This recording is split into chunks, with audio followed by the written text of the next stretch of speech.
The 10 characters who had a direct connection with God. Discover how 10 biblical characters transformed history with their faith and actions. This video immerses you in key moments of divine revelation and challenge, from Abraham to Moses, showing how their legacies continue to impact our spiritual lives today. Don't miss this in-depth exploration of figures who defined eras. Number 10. Samuel is a central figure in biblical history, known for his role as the last of the judges of Israel, the first of the great prophets, and the anointer of the first two kings of Israel, Saul and David. His story begins touchingly with his mother, Hannah, who was barren and fervently prayed for a son, promising to dedicate him to God if her prayer was answered. God heard her pleas, and Samuel was born. From a young age, Samuel was taken to the temple to serve under the guidance of the priest Eli. God's call to Samuel, when he was still a child, is one of the most emotional and significant accounts of direct divine communication in the Bible.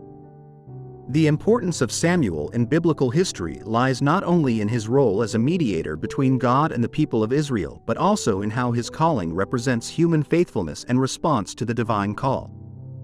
The first time God called Samuel, he did not recognize the voice and ran to Eli, thinking it was the priest calling him. After being called 3 times, with Eli's guidance, Samuel responded, "Speak, for your servant is listening." This moment is crucial because it marks not only Samuel's recognition and acceptance of God's call but also his willingness to listen and act according to divine will.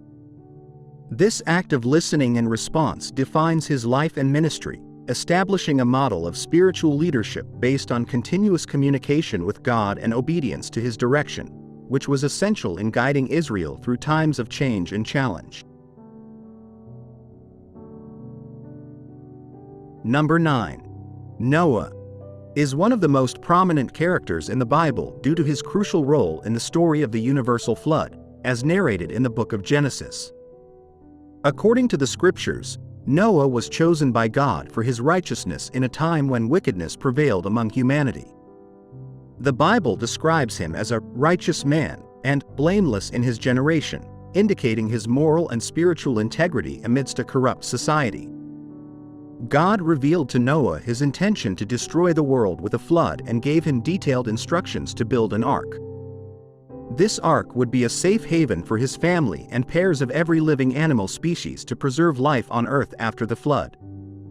Noah's story is significant not only for the monumental act of building the ark but also for what it represents in terms of obedience and faith. Noah built the ark in an act of faith based on God's word, despite the lack of visible evidence of an impending flood.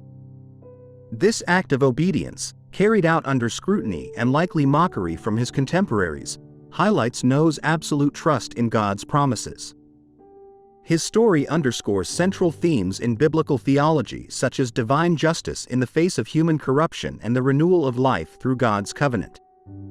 Furthermore, the rainbow, given by God as a sign of his covenant with Noah after the flood, symbolizes mercy and the promise that there would never again be a flood to destroy the earth, offering a lasting message of hope and redemption.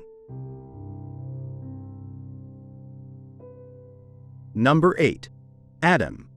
The first man, according to the biblical narrative, occupies a unique position in human history for being the first human created by God and for having a direct and personal relationship with his Creator. According to the account in Genesis, Adam was formed from the dust of the ground, and God breathed into his nostrils the breath of life, which not only gave him physical life but also a direct spiritual connection with God, as stated in Genesis chapter 2 verse 7. Adam lived in the Garden of Eden, a place where God's presence was tangible and where, before the fall, there were no barriers between the Creator and his creation. God and Adam shared walks and conversations in the cool of the day, illustrating unparalleled intimacy and an ideal model of human-divine relationship. This direct contact with God establishes Adam not only as the progenitor of humanity but also as a prime example of the relationship God desired to have with his creatures. Adam's significance in the biblical text goes beyond his historical role. Symbolically, he represents humanity in its purest and sinless state, and his interaction with God shows what was intended for humanity: to live in harmony and continuous communion with their Creator. However, with the sin of disobedience committed by Adam and Eve in eating the forbidden fruit, that direct and unrestricted relationship was deeply affected, introducing sin and separation from God into human experience, a central theme in Christian theology and the basis for the perceived need for redemption.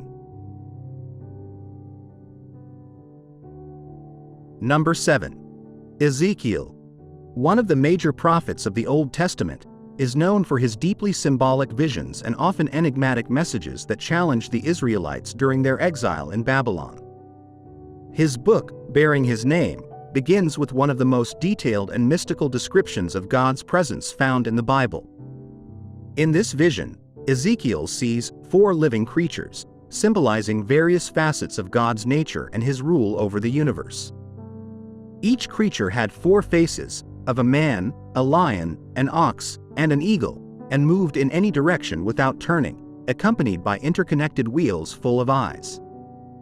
This image of complexity and omnipresence reflects the majesty and inscrutable sovereignty of God over the world. Ezekiel's vision is especially significant because it symbolizes not only God's omnipotence but also his continuous presence and care over his people, even in the midst of judgment and exile. The wheels within wheels, with eyes everywhere, suggest a divine vigilance that sees everything, reassuring the exiles that God had not lost sight of their situation nor had he abandoned them. This theophany, a visible manifestation of God to a human being, was a powerful reminder for Ezekiel and his audience that, although they were far from their land and it seemed that all was lost, God was still in control and would fulfill his promises of restoration and redemption. Thus, Ezekiel's visions not only reinforced the faith of the exiled but also structured a theology of hope in the midst of despair. Number 6. Elijah. One of the most prominent prophets in the Bible, is known for his crucial role in defending the worship of the true God in a time of widespread idolatry in Israel. During the reign of King Ahab and his wife Jezebel, who promoted the worship of Baal, Elijah was called by God to confront not only the corrupt rulers but also the false prophets.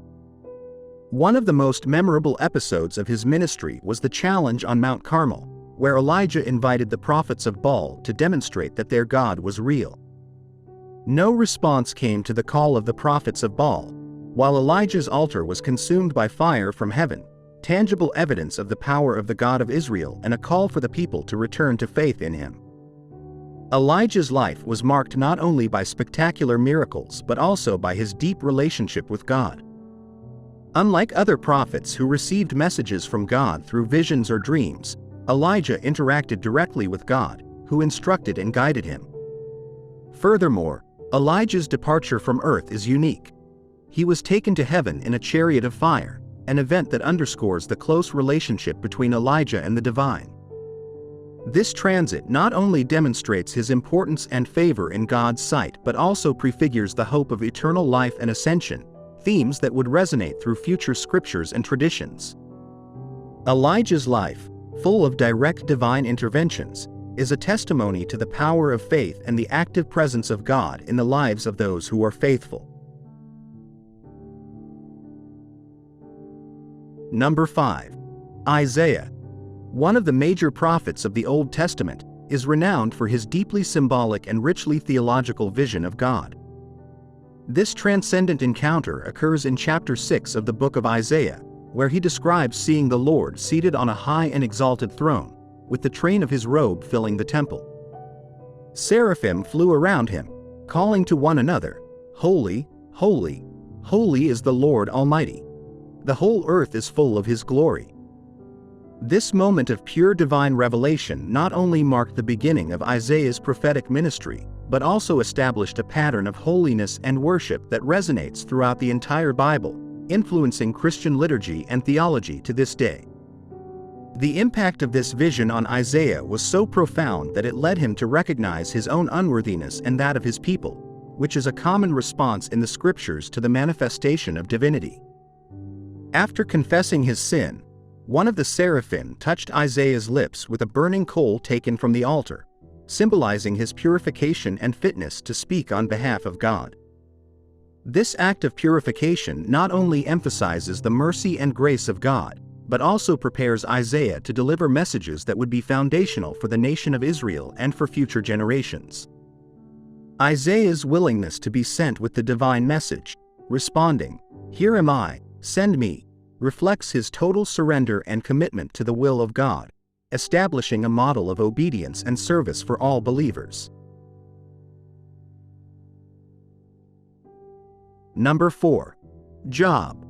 The book of Job is one of the literary and theological masterpieces of the Bible, addressing profound themes such as suffering, justice, and the sovereignty of God. The story revolves around Job, a righteous and God-fearing man who faces immense and seemingly unjustified suffering. Despite losing his wealth, his children, and his health, Job maintains his integrity and holds fast to his faith, though grappling with deep questions about the why of his pain and the character of God.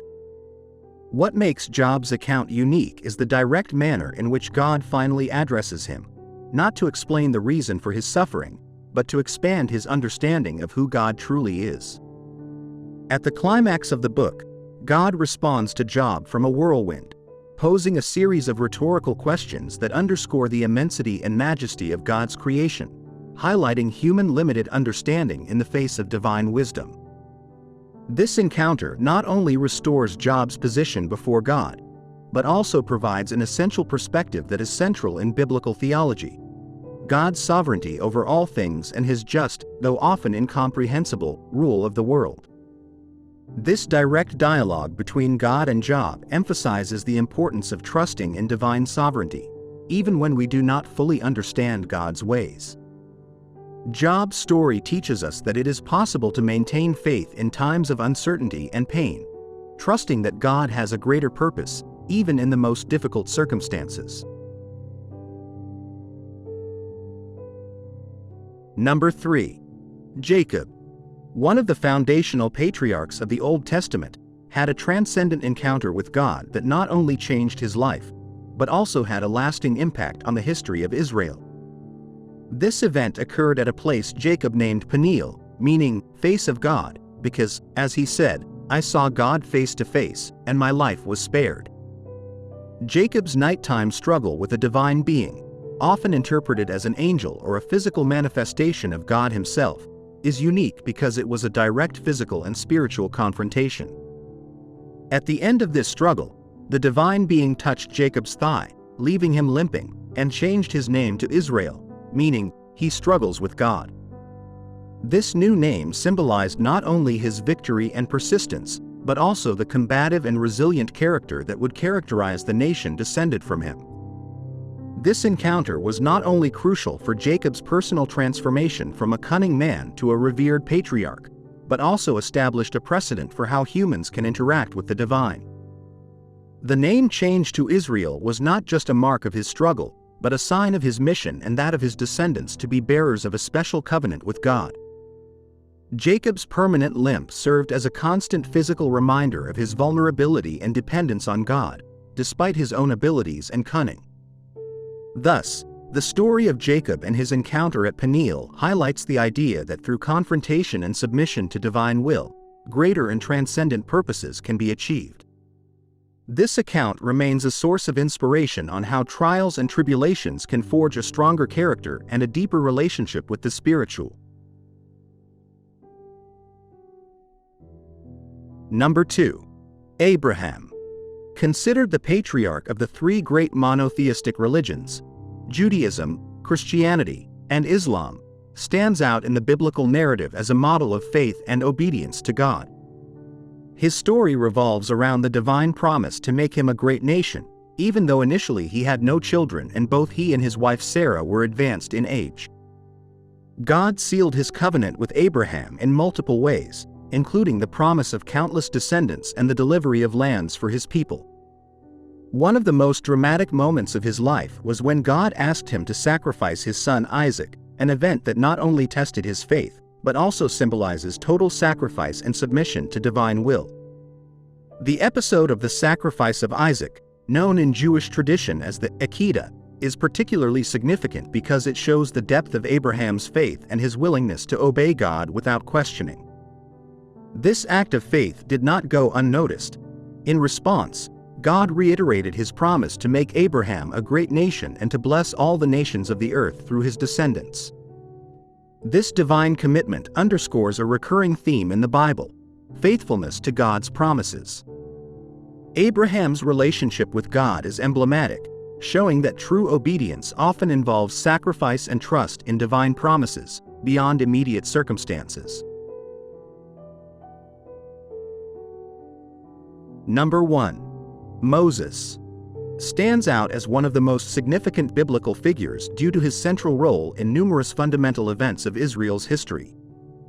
Moses' life is marked by his unique relationship with God, who not only called him to liberate the Israelites from slavery in Egypt, but also entrusted him with the laws that would form the basis of Jewish society and religion. One of the most impactful moments in Moses' life was when he received the Ten Commandments directly from God on Mount Sinai.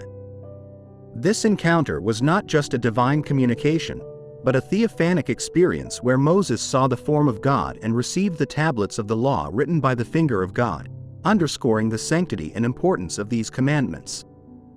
The relationship between Moses and God is especially notable for its intimacy. The Bible describes that God spoke with Moses, face to face, as one speaks to a friend, appearing in the book of Exodus chapter 33 verse 11. This expression does not imply a physical vision of God, but a direct and unmediated interaction, which is exceptional in the biblical context. Additionally, Moses showed unique boldness in interceding for his people on multiple occasions, persuading God to forgive their transgressions instead of destroying them. This level of dialogue and negotiation with the divine not only demonstrates Moses' position as a leader and mediator, but also the model of deep personal commitment to God, establishing Moses as a model of faith and leadership in the Judeo-Christian tradition.